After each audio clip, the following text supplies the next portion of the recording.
Ayan guys, good morning po sa inyong lahat. Mga kababayan natin dyan, Luzon, Visayas, Mindanao.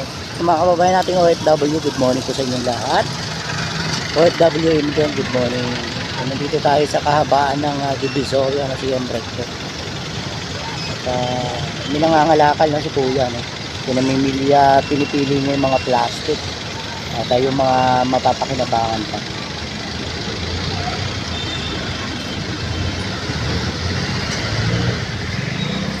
So, halos yung banda roon, nalinis na nila. Malinis na ron, dito na lang. Kami buhat ng Divisoria. So guys, pasupport naman ng channel ko, Boss Marlon Ocampo Vlog sa aking Facebook page at sa aking YouTube channel, DMOB Motovlog. So maraming salamat guys. Pa-subscribe na lang po.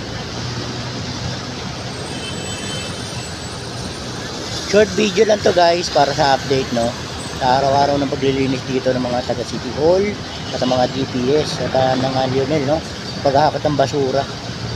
So maraming salamat kay Mayor Isko Moreno sa hindi niya pinababayaan ng ating lungsod ng Maynila. Maraming salamat Mayor Isko. Mabuhay ka.